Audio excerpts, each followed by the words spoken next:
കവിഞ്ഞൊഴുകുന്ന അനുഗ്രഹത്തിലേക്ക് നിങ്ങൾക്കേവർക്കും സ്വാഗതം. നമ്മൾ ഇന്നലെ കർത്താവിൻദാസ തോമസ് ഊട്ടി ബ്രദറിൻ്റെ വീണ്ടും ജനനത്തെക്കുറിച്ചുള്ള വളരെ മനോഹരമായ ഒരു മെസ്സേജിൻ്റെ ആദ്യ ഭാഗം നമ്മൾ കേട്ടു. ഇന്ന് അതിൻ്റെ തുടർന്നുള്ളതായ ഭാഗങ്ങൾ നമ്മൾ കേൾക്കാൻ പോവുകയാണ്. വീണ്ടും ജനനം എന്താണ് എന്ന് കർത്താവിൻ്റെ ദാസൻ ഇന്നലെ നമ്മോട് സംസാരിച്ചു. നമ്മൾ കർത്താവിൻ്റെ ജീവനിലാകുന്നതാണ് വീണ്ടും ജനനം. സംഭവിക്കുന്നത്, ഞാൻ യേശുവിനെ എൻ്റെ കർത്താവും രക്ഷിതാവുമായി ഞാൻ സ്വീകരിക്കുമ്പോൾ, ദൈവത്തിൻ്റെ വചനം ഞാൻ ഏറ്റെടുക്കുമ്പോൾ എന്നിൽ വീണ്ടും ജനനത്തിൻ്റെ അവസ്ഥ വരികയാണ്. വീണ്ടും ജനിച്ചു കഴിയുമ്പോൾ എൻ്റെ അധികാരങ്ങൾ മാറുകയാണ്, എൻ്റെ അവകാശം മാറുകയാണ്. ദൈവവചനം പറയുന്നു, നമ്മൾ മക്കളായി അവകാശികളായി മാറുകയാണ്. മക്കളെന്ന് പറഞ്ഞാൽ നമുക്കറിയാം, ഒരു ഭവനത്തിൻ്റെ അവകാശം, ഭവനത്തിലുള്ളതിൻ്റെ എല്ലാം അവകാശം ആ മക്കൾക്കുണ്ട് എന്ന് പറഞ്ഞ പോലെ വീണ്ടും ജനിക്കുന്ന ഒരു വ്യക്തിക്ക് സ്വർഗത്തിലെ എല്ലാ അനുഗ്രഹങ്ങളുടെയും അവകാശം ലഭിക്കുക. ഇന്ന്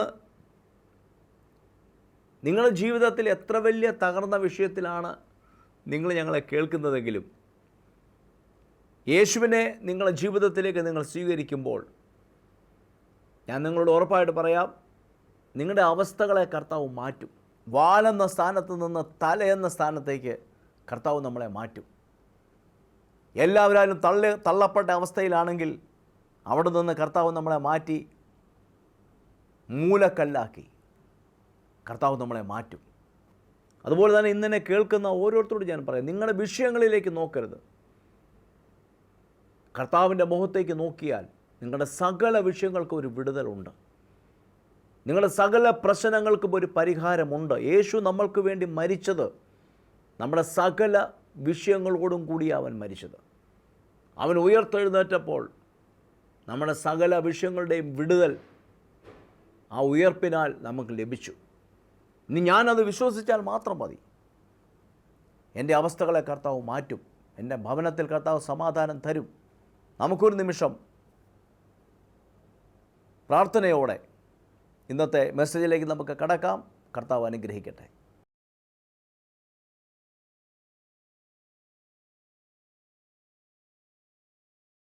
വീണ്ടും ജനനം എന്ന് പറയുന്നത് ക്രിസ്തുവിൻ്റെ മരണ പുനരുദ്ധാനത്താലാണ്. എങ്ങനെയാണ്? There is no other way.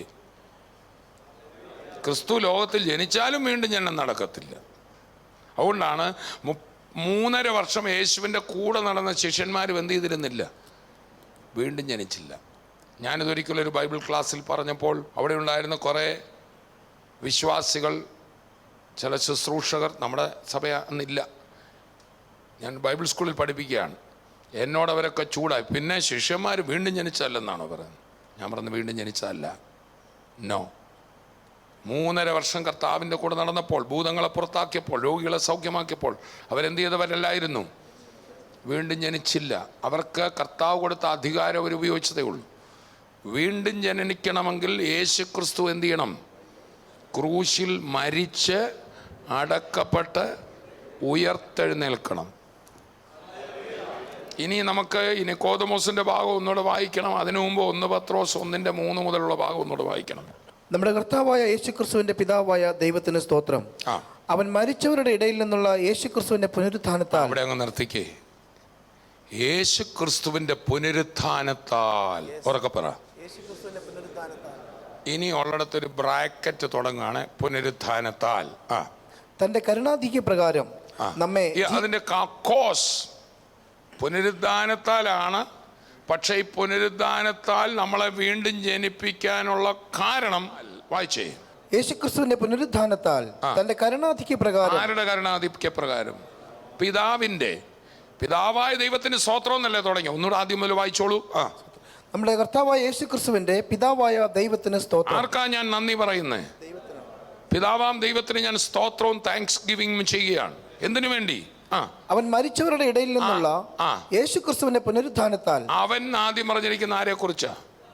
പിതാവിനെ കുറിച്ച്. പിതാവാം ദൈവത്തിന് സ്തോത്രം. അവൻ അവൻ മരിച്ചവരുടെ യേശു ക്രിസ്തുവിന്റെ മരണ പുനരുദ്ധാനങ്ങളിലൂടെ അവൻ അഥവാ പിതാവ് മരിച്ചവരുടെ നിന്നുള്ള ക്രിസ്തുവിന്റെ പുനരുദ്ധാനത്താൽ തന്റെ കരുണാധിക്യ പ്രകാരം അതാ ഞാൻ പറഞ്ഞ. അപ്പൊ നമ്മളെ വീണ്ടും ജനിപ്പിക്കാനുള്ള കാരണം എന്താ പറഞ്ഞേ? അടുത്തിരിക്കുന്ന ആൾ പറഞ്ഞേ നിങ്ങളുടെ പ്രാർത്ഥന കണ്ടിട്ടല്ലെന്ന് പറഞ്ഞ്, നിങ്ങളുടെ ഉപവാസം കണ്ടിട്ടുമല്ല. Praise the Lord. പിന്നെ എന്തുകൊണ്ടാണ്? അവന് നമ്മളോട് കരുണ തോന്നി. കൃപയാലല്ലോ വിശ്വാസം മൂലം നാം രക്ഷിക്കപ്പെട്ടിരിക്കുന്നു. നിങ്ങൾ കാരണമല്ല, പ്രശംസിക്കാതിരിപ്പാൻ ഒരു പ്രവൃത്തി കൊണ്ടുമല്ല. ആർക്കും പ്രശംസിക്കാനൊന്നുമില്ല. നമ്മുടെ ഒരു നന്മ കൊണ്ടും അല്ല എന്ത് സംഭവിച്ചത്, വീണ്ടും ജനിപ്പിച്ചത്. Praise the Lord. വേറെ നമ്മൾ വയ്ക്കാൻ ആ ഇഷ്ടത്തിൽ അവൻ നമ്മെ വീണ്ടും ജനിപ്പിച്ചെന്നു. ആ ഇഷ്ടത്തിൽ. നമ്മൾ ജനിച്ചത് നമ്മുടെ ഇഷ്ടത്തിലാണോ ഈ ഭൂമിയിൽ? ആണോ? അല്ലല്ലോ. അതുപോലെ തന്നെ നമ്മളെ വീണ്ടും ജനിപ്പിച്ചതും നമ്മുടെ ഇഷ്ടത്തിലല്ല. ചേർന്ന് കർത്താവിനെ സ്തുതിക്കും. ഇവിടെ പക്ഷെ നമുക്കൊരു പാർട്ടുണ്ട്, വിശ്വാസത്താൽ സ്വീകരിക്കണം. കൃപയാലല്ലോ വിശ്വാസം. എൻ്റെ ഭാഗത്തു നിന്നുണ്ടാകേണ്ടത് എന്താണ്? ആ കൃപയെ ഞാൻ എന്ത് ചെയ്താൽ മതി? സ്വീകരിച്ചാൽ മാത്രം മതി. Praise the Lord. അപ്പം അവൻ തന്റെ കരുണാധിക്യ പ്രകാരം നമ്മെ ജീവനുള്ള പ്രത്യാശയ്ക്കായി. ഇനി ഇതിൻ്റെ എൻ്റെ എന്തുവാ? ഇത് നിമിത്തം നമുക്ക് കിട്ടിയത് എന്തുവാ? ജീവനുള്ള പ്രത്യാശ. വീണ്ടും ജനിച്ചവർക്ക് മാത്രമുള്ളതാണ്. ഏത്? ഉറക്കെ പറഞ്ഞാട്ടെ. പ്രത്യാശ എന്ന് പറഞ്ഞാൽ എന്തുവാ? ഈ ലോകത്തിലെ ദൈവം നടത്തുമെന്നുള്ള പ്രത്യാശ ഉണ്ട്. പക്ഷെ അതിലുപരി ഇന്ന് എൻ്റെ ജീവൻ വെടിഞ്ഞാൽ ഞാൻ കർത്താവിനോടൊപ്പം എൻ്റെ അവകാശ ഭൂമിയിൽ ഞാനായിരിക്കും. അടുത്തിരിക്കുന്ന ആൾ പറഞ്ഞാട്ടെ, നിങ്ങളുടെ അവകാശം അവനീ തലത്തിൽ അല്ല. പറഞ്ഞാട്ടെ, നമ്മുടെ അവകാശം ക്ഷയം, വാട്ടം, മാലിന്യം ഇല്ലാത്ത ഒരവകാശമാണ്. പുഴുവും തുരുമ്പും കെടുക്കാതെയും കള്ളന്മാർ തുരന്ന് മോഷ്ടിക്കാൻ ഒരിക്കലും കഴിയാത്തതും ഒരു നിയമം കൊണ്ടും മാറിപ്പോകാത്തതും ഒരു പ്രഖ്യാപനം കൊണ്ട് അസാധുവായി പോകാത്തതുമായ ഒരു അവകാശം എനിക്കും നിങ്ങൾക്കും കർത്താവ് വച്ചിട്ടുണ്ട്. ആ അവകാശത്തിനായിട്ടാണ് അവൻ നമ്മെ വീണ്ടും ജനിപ്പിച്ചത്. അതാണ് സ്വർഗീയമായ അവകാശം. വിശ്വസിക്കുന്ന ദൈവമക്കൾ കർത്താവിനെ സ്തുതിച്ചാട്ടെ. ഓ നന്ദി കർത്താവേ. വായിച്ചാട്ടെ. ജീവനുള്ള പ്രത്യാശയ്ക്കായി അന്ത്യകാലത്തിൽ വെളിപ്പെടുവാൻ ഒരുങ്ങിയിരിക്കുന്ന രക്ഷയ്ക്ക്. ഇനി വെളിപ്പെടാൻ ഒരുങ്ങി. ഇപ്പം നമ്മൾ രക്ഷിക്കപ്പെട്ടെങ്കിലും രക്ഷയുടെ പൂർണ്ണത വെളിപ്പെടാൻ പോകുന്നതേ ഉള്ളൂ. ഹലോ, നമ്മുടെ വിചാരം രക്ഷിക്കപ്പെട്ട് സന്തോഷം കിട്ടി, അഭിഷേകം കിട്ടി, ഒരു സമാധാനം കിട്ടി, ഒന്നും ആയിട്ടില്ല. പിന്നെന്താണ്? രക്ഷയുടെ പൂർണ്ണത എന്ത് ചെയ്യാൻ പോകുന്നേ ഉള്ളൂ? വെളിപ്പെടാൻ പോകുന്നേ ഉള്ളൂ. ഒന്നുകൂടെ വായിച്ചു. അന്ത്യകാലത്തിൽ വെളിപ്പെടുവാൻ ഒരുങ്ങിയിരിക്കുന്ന രക്ഷയ്ക്ക് വിശ്വാസത്താൽ ദൈവശക്തിയിൽ കാക്കപ്പെടുന്ന ആ രക്ഷ വരെ നിങ്ങളെ ദൈവം എന്ത് ചെയ്തുകൊണ്ടിരിക്കുക? കാത്തു സൂക്ഷിച്ചുകൊണ്ടിരിക്കുക. പക്ഷെ നമുക്ക് ആകെ വേണ്ടത് വിശ്വാസം. Praise the Lord. അതാണ് വീഴാതെ വണ്ണം നമ്മെ സൂക്ഷിച്ച് മഹിമാസന്നിധിയിൽ ആനന്ദത്തോടെ കളങ്കമില്ലാത്തവരായി നിർത്തും. അവിടെ കൊണ്ടുചെല്ലുന്ന വരെയുള്ള ജോലി പരിശുദ്ധാത്മാവിനെ ഏൽപ്പിച്ചിരിക്കുക. ഞാൻ അങ്ങോട്ട് പോവാണ്. ഞാൻ പോയാൽ മറ്റൊരു കാര്യസ്ഥനെ നിങ്ങളുടെ കയ്യിൽ ഏൽപ്പിച്ചിട്ട് നിങ്ങളെ കയ്യെ കൊണ്ട് പിടിച്ചിട്ട് ഞാൻ എന്ത് ചെയ്യത്തുള്ളൂ? പോകത്തുള്ളൂ. അവൻ നിങ്ങളെ സകല സത്യത്തിലും വഴി നടത്തി പ്രതിസന്ധികളുള്ള ലോകത്ത് തളരാതെ പതറാതെ നിങ്ങൾക്ക് വേണ്ടി ഞാൻ ഒരുക്കി വെച്ചിരിക്കുന്ന അവകാശ ഭൂമിയിൽ നിങ്ങളെ കൊണ്ട് എത്തിക്കുന്ന വരെ പരിശുദ്ധാത്മാവ് ഡ്യൂട്ടിയില്ല. ചേർന്നൊന്ന് കർത്താവിനെ സ്തുതിച്ച് ഹല്ലേലൂയ. അതാണ് വീണ്ടും ജനനത്തെക്കുറിച്ച് അവിടെ പറയാണ്. അന്ത്യകാലത്തിൽ വെളിപ്പെടുവാൻ ഒരുങ്ങിയിരിക്കുന്ന രക്ഷയ്ക്ക് ദൈവശക്തിയിൽ കാക്കപ്പെടുന്ന നിങ്ങൾക്ക് വേണ്ടി സ്വർഗത്തിൽ സൂക്ഷിച്ചിരിക്കുന്നതും. ആ വാചകം അങ്ങനെ നീളുകയാണ്. പൗലോസിന്റെ വാചകം, പത്രോസിന്റെ വാചകം. സ്വർഗത്തിൽ സൂക്ഷിച്ചിരിക്കുന്നതും അവിടെ റിസർവ്ഡ് എന്നാണ് ഇംഗ്ലീഷിൽ എഴുതിയിരിക്കുന്നത്. അടുത്തിരിക്കുന്ന പറഞ്ഞാൽ നിങ്ങളുടെ സീറ്റ് റിസർവ്ഡ് ആണ്. പറഞ്ഞാട്ടെ, മക്കൾ പ്രാർത്ഥിക്കാത്തൊരു പ്രാർത്ഥനയുണ്ട്, സ്വർഗത്തിൽ കൊണ്ടുപോകണേ എന്ന്. എന്താണ്? ഏതെങ്കിലും മക്കള് അച്ചായൻ ചാവുമ്പം വസ്തു എനിക്ക് തന്നെ തരണേന്ന് പറയുമോ? അല്ലേ? അത് മക്കൾക്കുള്ളതല്ലേ? എന്നതുപോലെ ഒരാൾ ദൈവോപൈതലാണോ അല്ലയോ എന്ന് എങ്ങനെ അറിയാം? ദൈവോപൈതൽ ഒരിക്കലും എന്നാ പറയത്തില്ല, കർത്താവേ നീ വരുമ്പോൾ എന്നെയും കൂടെ കൊണ്ടുപോകണമെന്ന് പറയത്തില്ല. ഹല്ലേലൂയ. മക്കളാന്ന് ഉറപ്പില്ലാത്തവരെന്തോ പറയും? കർത്താവെ സ്വർഗത്തിൽ എന്നെയും കൂടെ ഒന്ന് കൊണ്ടുപോകണേ. ആ കൊണ്ടുപോകണേന്ന് പറയുന്ന ഗതികേട് മാറ്റാനാണ് യേശു വന്നത്. വീണ്ടും ജനിപ്പിക്കുക. ആമേൻ. താഴോട്ട് വായിക്കാം. സ്വർഗത്തിൽ സൂക്ഷിച്ചിരിക്കുന്നതും ക്ഷയം, മാലിന്യം, വാട്ടം എന്നിവ അതാണ് കറപ്ഷൻ ഇല്ലാത്ത, അതാണ് പുഴുവും തുരുമ്പും കെടുക്കാത്ത അവകാശം. ഈ ലോകത്തിൽ നമുക്കുള്ള സംഗതികളുടെ വില നാളെ എങ്ങനെയാണെന്ന് നമുക്കറിയാൻ പറ്റുമോ? നമ്മുടെ കയ്യിലിരിക്കുന്ന നോട്ട് നാളെ സാധുവായിരിക്കുമോ അസാധുവായിരിക്കുമോ നമുക്കറിയാമോ? അറിയാമോ? നമ്മുടെ വസ്തുക്കൾക്ക് നാളെ വിലയുണ്ടോ ഇല്ലയോ എന്നറിയാമോ? ഒന്നിനും ഒരു നിശ്ചയവും ഈ ലോകത്തില്ല. എന്നാൽ പ്രിയപ്പെട്ടവരെ, സ്വർഗത്തിൽ സൂക്ഷിച്ചിരിക്കുന്നു. യേശു കർത്താവായ എല്ലാ ദൈവമക്കളോട് ഞാൻ പറയാണ്, നിങ്ങൾക്കും എനിക്കും വേണ്ടി സ്വർഗത്തിൽ എന്ത് ചെയ്തിരിക്കുക? പ്രിസർവ് ചെയ്ത് വെച്ചിരിക്കുന്നു. ക്ഷയം, മാലിന്യം, വാട്ടം എന്നിവ ഇല്ലാത്തതുമായ അവകാശത്തിനായി തന്നെ വീണ്ടും ജനിപ്പിച്ചിരിക്കുന്നു. അപ്പം നമ്മൾ ആ വാചകത്തിൽ നിന്ന് ആ ഇടയ്ക്കത്തെ ഭാഗം മുഴുവൻ ബ്രാക്കറ്റിലാക്കാൻ പോവാണ്. ഇനി ആദ്യം മുതൽ ഒന്നുകൂടെ വായിച്ചാട്ടെ. നമ്മുടെ കർത്താവായ യേശുക്രിസ്തുവിന്റെ പിതാവായ ദൈവത്തിന് സ്തോത്രം. അവൻ മരിച്ചവരുടെ ഇടയിൽ നിന്നുള്ള യേശുക്രിസ്തുവിന്റെ പുനരുത്ഥാനത്താൽ. ഇനി ബ്രാക്കറ്റ് തുടങ്ങുകയാണ്. ആ ബ്രാക്കറ്റ് അങ്ങ് ഒടുവരെ പോയിട്ട് വീണ്ടും ജനിപ്പിച്ചിരിക്കുന്നു വരെയുള്ള ഒരു ബ്രാക്കറ്റിലിട്ടാൽ ആ വാചകം വാസ്തവത്തിൽ ഇങ്ങനെയാണ് വരേണ്ടത്: അവൻ നമ്മെ തൻ്റെ പുനരുത്ഥാനത്താൽ എന്ത് ചെയ്തിരിക്കുന്നു? വീണ്ടും ജനിപ്പിച്ചിരിക്കുന്നു. നമ്മുടെ വിഷയം അതാണ്. ആ വീണ്ടും ജനിപ്പിച്ചതിനകത്ത് എന്തൊക്കെ ഉണ്ടെന്നാണ് ആ ബ്രാക്കറ്റിലുള്ളത്. മനസ്സിലാവുന്നുണ്ട്? ആ വാചകത്തിൻ്റെ കൺസ്ട്രക്ഷൻ കൊണ്ടാണ് നമുക്ക് കാര്യം പിടികിട്ടത്തില്ല. വാചകം അതിനകത്ത് ഒരു പ്രധാന പോയിന്റ് ഇതാണ്: എങ്ങനെയാണ് വീണ്ടും ജനനം നടക്കുക? ക്രിസ്തുവിൻ്റെ പുനരുത്ഥാനത്താൽ. അപ്പോൾ ക്രിസ്തുവിൻ്റെ കൂടെ നടന്നപ്പോഴും ശിഷ്യന്മാർ എന്ത് ചെയ്തവരല്ല, വീണ്ടും ജനിച്ചവർ അല്ല. അവർ മക്കളല്ല. അവരാരല്ല? അന്ന് ആരല്ല?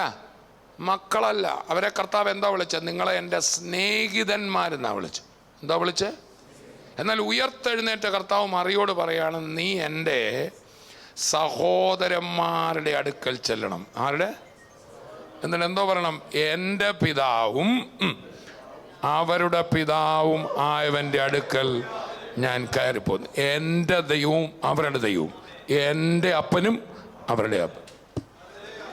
അതിനു മുമ്പ് സ്വർഗസ്വനായ പിതാവേ എന്ന് വിളിച്ചാളെന്നൊക്കെ പറഞ്ഞെങ്കിലും വിളിക്കാനുള്ള യോഗ്യത കിട്ടിയത് എപ്പോഴാണ്? ക്രിസ്തുവിൻ്റെ പുനരുത്ഥാനത്തിലൂടെയാണ്. ഞാൻ മനസ്സിലാക്കിയിടത്തോളം യേശു ക്രിസ്തു ഉയർത്തെഴുന്നേറ്റ് യേശു ക്രിസ്തു ഇവരുടെ മേൽ ഊതി. എന്നിട്ടെന്താ പറഞ്ഞു? പരിശുദ്ധാത്മാവിനെ കൈക്കൊള്ളുവീൻ. ഉടനെ അവർ അന്യഭാഷ പറഞ്ഞില്ല, അഭിഷേകത്തിൽ നിറഞ്ഞില്ല. That was the born again experience. മനസ്സിലാകുന്നുണ്ടോ? താൻ തന്നെ അവരുടെ ഉള്ളങ്ങളിലേക്ക് ചെല്ലുകയായിരുന്നു. ആ മണ്ണുകൊണ്ട് മനുഷ്യനെ ഉണ്ടാക്കിയിട്ട് അതേ യേശു എന്ത് ചെയ്തതാ? പണ്ട് ഊതിയത് ഓർക്കുന്നുള്ളൂ അല്ലേ? ആ കാറ്റാ അവൻ്റെ പോയത്. എന്ത് ചെയ്തു? ആ കാറ്റ് അവൻ എന്ത് ചെയ്തു പോയു? ദൈവമായിട്ട് ബന്ധപ്പെടുന്ന ആ ഭാഗം നഷ്ടപ്പെട്ടു. എന്നാൽ വീണ്ടും ഊതിയപ്പോൾ അവൻ റീകണക്റ്റഡായി. ആമേൻ. Being reborn means reconnected. കർത്താവിനോട് വീണ്ടും കണക്റ്റഡായി ചേർന്ന് കർത്താവിനെ സ്തുതിക്കും.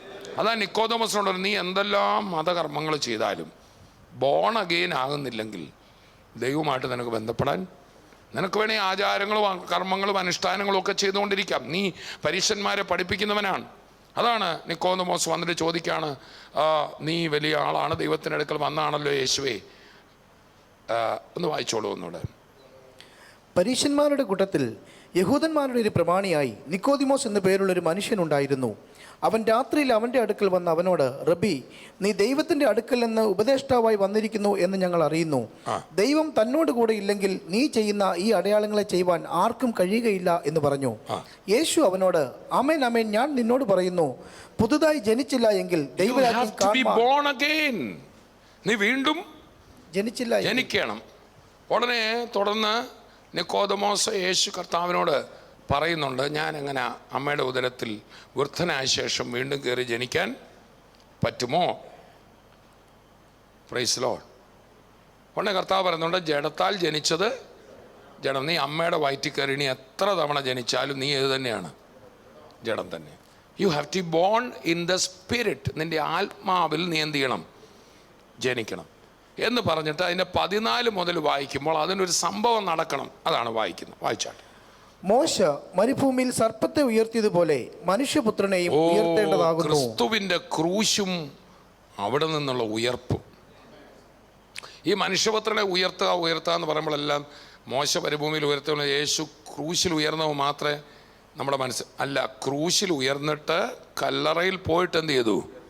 ഉയർന്നു. അവനെ നോക്കിയാലേ നിത്യജീവൻ കിട്ടത്തുള്ളൂ. അടുത്തിരിക്കുന്ന ആളിൻ്റെ കുരിശിലോട്ട് നോക്കിയാൽ നിത്യജീവൻ കിട്ടത്തില്ല. പിന്നെ ആരെ നോക്കണം? മരിച്ച് അടക്കപ്പെട്ട് ഉയർത്തവനെ നോക്കണം. ചേർന്ന് കർത്താവിനെ സ്തുതിക്കും. അതാണ് പത്രോസ് പറഞ്ഞ പുനരുത്ഥാനത്താലേ ഏത് കിട്ടത്തുള്ളൂ? വീണ്ടും ജനനം കിട്ടത്തുള്ളൂ. അതുകൊണ്ടാണ് 1 കൊരിന്ത്യർ 15:44-45 ഭാഗത്ത് യേശുക്രിസ്തുവിനെ കുറിച്ച് പറയുകയാണ്, അവൻ ജീവിപ്പിക്കുന്ന ആത്മാവായി. ആദ്യത്തെ ആദാം ജീവനുള്ള ദേഹിയായി. എന്നാൽ ഒടുവിലത്തെ ആദാം എന്ത് ചെയ്തു? ജീവിപ്പിക്കുന്ന ആത്മാവായി. ആ വാക്യം ഒന്ന് വായിക്കാമോ? 1 കൊരിന്ത്യർ 15:45. ഒന്നാം മനുഷ്യനായ ആദാം ജീവനുള്ള ദേഹിയായി തീർന്നു എന്ന് എഴുതിയിരിക്കുന്നതുവല്ലോ. ഒടുക്കത്തെ ആദാം യേശുക്രിസ്തു അവൻ എന്തായി തീർന്നു? ജീവിപ്പിക്കുന്ന ആത്മാവായി. ഇംഗ്ലീഷിൽ ഇരിക്കുന്ന ലൈഫ് ഗിവിങ് സ്പിരിറ്റ്. അപ്പൊ യേശുക്രിസ്തു ശരീരത്തിലാണ് ഇവിടെ നടന്നത്. പക്ഷെ മരണപുനരുത്ഥാനങ്ങളിലൂടെ അവൻ ആരായി? He became the life giving spirit. ഉറക്കെ പറ. ലൈഫ് ഗിവിങ്, ജീവൻ കൊടുക്കുന്ന ആത്മാവായി. അതുകൊണ്ടാണ് 2 കൊരിന്ത്യർ ലേഖനം 4 കർത്താവ് ആത്മാവാകുന്നു, അല്ലേ? കർത്താവ് ആത്മാവാകുന്നു. എല്ലാവരും പറ, കർത്താവ് ആത്മാവാകുന്നു. Praise the Lord. കർത്താവിൻ്റെ ആത്മാവുള്ളിടത്ത് സ്വാതന്ത്ര്യമുണ്ട്. My Lord is A spirit. ഉറക്കെ പറഞ്ഞു, എൻ്റെ കർത്താവ് ആത്മാവാന്ന് പറഞ്ഞു. പക്ഷെ ആത്മാവായ കർത്താവ് ശരീരം ധരിച്ചിവിടെ വന്നു. ഇന്നും അവനൊരു ആത്മശരീരത്തിൽ ഇരിക്കുകയും ആയതിനായിട്ട് നമുക്ക് കർത്താവിനെ സ്തുതിക്കാം. ഉയർത്തെഴുന്നേറ്റ കർത്താവിനും ഒരു ശരീരം ഉണ്ടായിരുന്നു. 2 കൊരിന്ത്യർ 3:17 വായിക്കപ്പെടുന്ന ശ്രദ്ധിക്കുക. കർത്താവ് ആത്മാവാകുന്നു. മതി. കർത്താവ് ആത്മാവാണ്, ലൈഫ് ഗിവിങ് സ്പിരിറ്റ് ആണ്. അപ്പോൾ ഒരു വ്യക്തി യേശുവിനെ കർത്താവായി സ്വീകരിക്കുമ്പോൾ എന്താ സംഭവിക്കുന്നത്? ഈ ആത്മാവ് മനുഷ്യൻ്റെ മൃതമായ ആത്മാവിലേക്ക് വന്നിട്ട് അതിനെ വീണ്ടും ജനിപ്പിക്കുകയാണ്. ഒരമ്മയുടെ ഉദരത്തിൽ ആ പുരുഷൻ്റെ ബീജവും സ്ത്രീയുടെ അണ്ടവും ചേർന്ന് ഒരു ഭ്രൂണം ഉണ്ടായി. അത് വളർച്ച പ്രാപിച്ച് അപ്പനെ പോലെ അമ്മയെ പോലെ ആകുന്നത് തന്നെ നമ്മളിലും സംഭവിക്കുന്നു. Praise the Lord. യേശുക്രിസ്തു ജനിച്ചത് ആത്മാവിനാലും വചനത്താലുമാണ്, അല്ലേ? നമ്മളിങ്ങനെ വായിക്കുന്നു, മറിയ ചോദിച്ചു, ഓ ഞാൻ പുരുഷനെ അറിയാകിയാൽ ഇതെനിക്ക് എങ്ങനെ സംഭവിക്കും? നിക്കോദമോസ് ചോദിച്ച അതേ ചോദ്യമാണ്. ഇവർ രണ്ടുപേരും ബയോളജിക്കൽ ബർത്തിനെ അറിഞ്ഞിരുന്നുള്ളൂ. എന്നാൽ ദൈവം ഒരു സ്പിരിച്വൽ ബർത്തിനെ കുറിച്ച് പറഞ്ഞു. നോ, നിനക്ക് ബയോളജിക്കൽ ബർത്തല്ലേ അറിയത്തുള്ളൂ. എന്നാൽ മനുഷ്യൻ കേവലം ബയോളജി അല്ല, അവൻ്റെ അകത്തൊരു സ്പിരിറ്റ് ഉണ്ട്. ദൈവത്തോട് ബന്ധപ്പെടുന്ന ഒരു ഭാഗമുണ്ട്. അവിടെ ഒരു ബോൺ അഗെയിൻ എക്സ്പീരിയൻസ് മറിയെ നടക്കാൻ പോകുകയാണ്. നിനക്കറിയാൻ മേലാത്തൊരു ജനനം നിനക്ക് നടക്കാൻ പോവുക. പരിശുദ്ധാത്മാവ് നിൻ്റെ മേൽ വരും. ദൈവശക്തി നിൻ്റെ മേൽ നിഴലിടും. പെട്ടെന്ന് നിൻ്റെ അകത്ത് ദൈവപുത്രൻ ഉരുവാകും. ഇത് തന്നെയാണ് ഇപ്പോൾ സംഭവിക്കുന്നത്. ദൈവവചനം. അപ്പോൾ മറിയ എന്ത് ചെയ്തു? ഇതാ ഞാൻ വചനം ഏറ്റെടുത്തു, ജനനമകത്ത് നടന്നു. കൈകൊടുത്ത് പറ, വചനം ഏറ്റെടുക്കും. അപ്പം അവള് വാവുകൊണ്ട് എന്ത് ചെയ്യണം? അത് ഏറ്റെടുത്ത് പറയണം. പറയണം. കൈകൊടുത്ത് പറ, പറയണം. അപ്പം സംഭവം നടക്കുമെന്ന് പറ. Hallelujah, praise the Lord. ഒരു ലോകത്തിലൊരു കുഞ്ഞ് ഭാര്യാഭർത്തൃ ബന്ധത്തിലൂടെ ഉണ്ടാവും എന്നതുപോലെ നീ വചനമാകുന്ന ബീജം നിന്റെ ഹൃദയമാകുന്ന ഗർഭപാത്രത്തിലേക്ക് വിശ്വാസത്താൽ സ്വീകരിക്കുമ്പോൾ ദൈവത്തിൻ്റെ ആത്മാവ് കൂടെ അങ്ങോട്ട് വന്നിട്ട് നീ പറയുമ്പോൾ അവിടെ ജനനം നടക്കുകയാണ്. ഓ, ചേർന്ന് കർത്താവിനെ സ്തുതിക്കാം.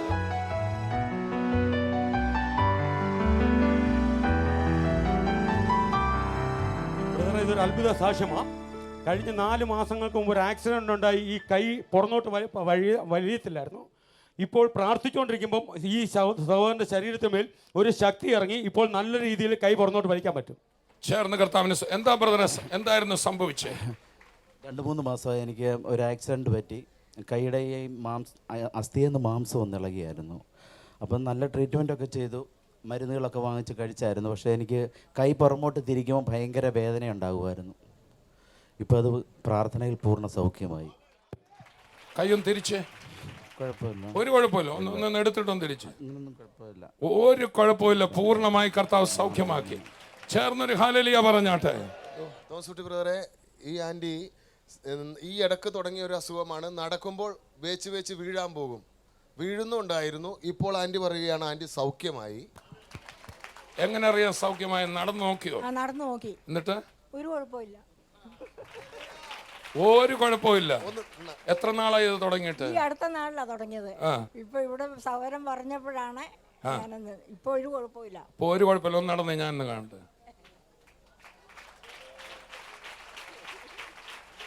ഒരു കുഴപ്പമില്ല, ഫ്രീ ആയി. കരമടിച്ച് നമുക്ക് കർത്താവിനെ സ്തുതിക്കാം. നമുക്കൊരു നിമിഷം പ്രാർത്ഥിക്കാം. ഞാൻ പ്രാർത്ഥിക്കുന്നതിന് മുമ്പ് ഞാൻ വീണ്ടും പറയാം, നമ്മുടെ പ്രശ്നങ്ങളിലേക്ക് നോക്കരുത്. നമ്മുടെ ശരീരത്തിൽ വേദനയുണ്ട്, പക്ഷേ ആ വേദനയിലേക്ക് നമ്മൾ നോക്കരുത്. ശരീരത്തിലെ ആ വിഷയത്തിലേക്ക് നമ്മൾ നോക്കിയാൽ ഒന്നും നടക്കത്തില്ല. പക്ഷേ നിങ്ങളുടെ അടുത്ത് ഒരുവൻ വന്ന് നിൽപ്പുണ്ട്, യേശു. ആ യേശുവിൻ്റെ മുഖത്തേക്ക് നോക്കിയാൽ ഇപ്പോൾ തന്നെ അവൻ്റെ കരം നിങ്ങളെ തൊടും. നമുക്കൊരു നിമിഷം നമ്മുടെ കണ്ണുകൾ അടയ്ക്കാം, പ്രാർത്ഥിക്കാം. കർത്താവെ, ഈ നല്ല സമയത്തിനായിട്ട് ഞങ്ങൾ നന്ദി പറയുന്നു. കർത്താവെ, ഞങ്ങൾ വിശ്വസിക്കുന്നു അങ്ങയ്ക്ക് വിടുവിക്കാൻ പറ്റാത്ത ഒരു രോഗവും ഇന്ന് ആരുടെയും ജീവിതത്തിലില്ല. എൻ്റെ യേശുവെ, അങ്ങ് കാൽവറിയിൽ ഞങ്ങൾക്ക് വേണ്ടി മരിച്ച് ഉയർത്തെഴുന്നേറ്റപ്പോൾ അങ്ങിൽ വിശ്വസിക്കുന്ന എല്ലാവർക്കും സകല വിഷയങ്ങളുടെ വിടുതൽ അങ്ങ് വാഗ്ദാനം ചെയ്തതാണല്ലോ. ആ വാക്ക് ഞങ്ങൾ വിശ്വസിച്ചുകൊണ്ട് ഇപ്പോൾ തന്നെ കൽപ്പിക്കുന്നു, യേശുവിൻ്റെ അടിപ്പിണരുകളാൽ ഇപ്പോൾ തന്നെ ഞങ്ങളെ കേൾക്കുന്ന സകല രോഗികളും സൗഖ്യമാകട്ടെ. ഇല്ലാത്ത അവയവങ്ങൾ യേശുവിൻ്റെ നാമത്തിൽ ഇപ്പോൾ തന്നെ സൃഷ്ടിക്കപ്പെടട്ടെ. യേശുവിൻ്റെ നാമത്തിൽ പുതിയ ഇയർ ഡ്രമ്മുകൾ സൃഷ്ടിക്കപ്പെടട്ടെ. കണ്ണുകൾ തുറക്കട്ടെ. യേശുവിൻ്റെ നാമത്തിൽ ബ്രെയിൻ സെല്ലുകൾ ഡാമേജ് ആയിരിക്കുന്ന ആ ബ്രെയിൻ സെല്ലുകൾക്ക് പകരം പുതിയത് സൃഷ്ടിക്കപ്പെടട്ടെ. ഓർമ്മശക്തി ഇല്ലാതെ മറവി രോഗം ആയിരിക്കുന്ന വ്യക്തിയുടെ മേൽ ഇപ്പോൾ തന്നെ സൗഖ്യം വരട്ടെ.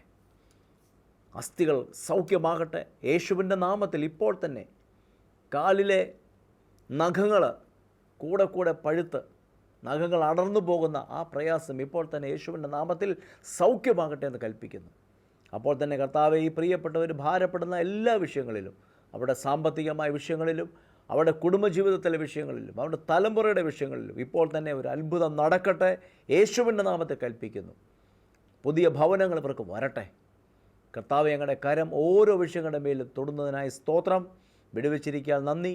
യേശുവിൻ്റെ നാമത്തിൽ തന്നെ ആമേൻ. നമുക്ക് നാളെ വീണ്ടും കാണാം. കർത്താവ് നിങ്ങളെ അനുഗ്രഹിക്കട്ടെ. God bless you.